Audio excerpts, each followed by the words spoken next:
nama saya Ida Adekayanti dari Prodi Ilmu Komunikasi Angkatan 2020. Di Prodi Ilmu Komunikasi banyak sekali mata kuliah yang kami pelajari. Salah satunya mata kuliah Public Speaking. Saat ini kemampuan berbicara di depan umum atau public speaking banyak digunakan. Misalnya saat presentasi, seminar, atau bahkan menjelaskan informasi kepada kelompok atau teman kita sendiri. Public speaking bertujuan untuk menyampaikan informasi kepada halayak luas. Dengan public speaking yang bagus, audiens akan lebih mudah memahami pesan yang disampaikan. Salah satu kemampuan dari rumpun ilmu komunikasi ini kerap menimbulkan rasa gugup saat akan berbicara di depan umum. Oleh karena itu, di sini saya akan membahas cara mengatasi gugup saat berbicara di depan umum. Yang pertama, mengetahui audiens yang akan diajak berinteraksi. Sebelum menyampaikan suatu informasi di depan halayak umum, akan lebih baik mengetahui kepada siapa kita akan berbicara. Seperti kita mengetahui usia, latar belakang, atau kalangan tertentu. Misalnya peserta seminar yang dihadiri oleh kalangan remaja. Dengan mengetahui peserta tersebut, pembicara bisa memiliki pandangan tentang bagaimana cara menyampaikan informasi kepada remaja. Berbeda lagi ketika menyampaikan sosialisasi kepada anak-anak, pembicara bisa menyelaraskan antara topik pembahasan dengan audiens agar mudah dimengerti. Dengan mengetahui kepada siapa kita berbicara, maka kita bisa percaya diri dan paham tentang bagaimana cara menyampaikan informasi dengan baik. Yang kedua, mendalami topik saat public speaking. Dengan mendalami topik, kita bisa lebih leluasa berbicara karena sudah tahu dan paham apa yang diutarakan dalam suatu forum. Gaya penyampaian yang luas membuat pesan lebih mengalir karena telah menguasai topik. Hal ini tentu bisa mengurangi rasa gugup saat berbicara di depan umum.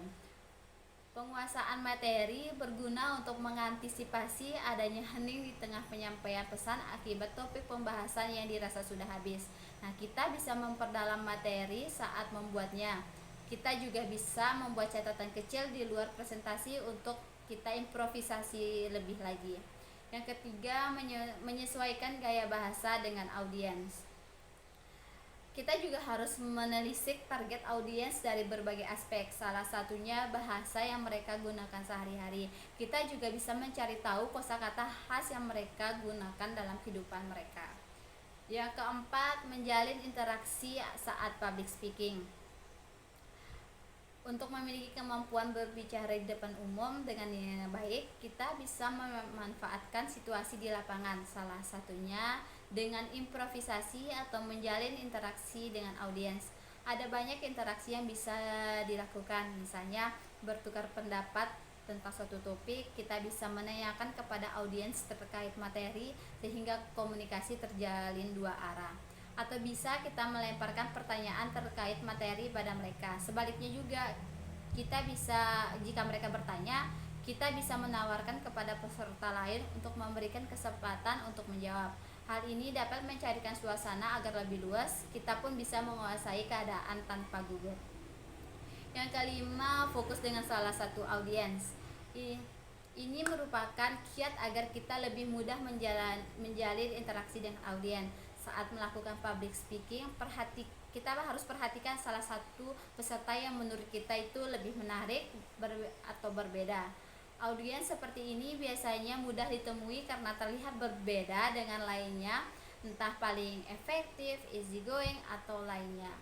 Biasanya ada satu peserta yang lebih aktif. Nah, di sini kita bisa ajak berdiskusi terlebih dahulu agar suasana menjadi cair. Interaksinya pun ya cukup yang ringan-ringan saja. Setelah itu, kita bisa mengajaknya untuk berdiskusi atau sekedar melempar pertanyaan ringan. Audiens seperti ini juga bisa menghidupkan suasana agar tidak terlalu kaku dan kita juga bisa percaya diri untuk diskusi dengan mereka. Nah, itulah beberapa tips agar kita tidak lagi gugup saat melakukan public speaking. Mungkin sekian yang bisa saya sampaikan. Wassalamualaikum warahmatullahi wabarakatuh.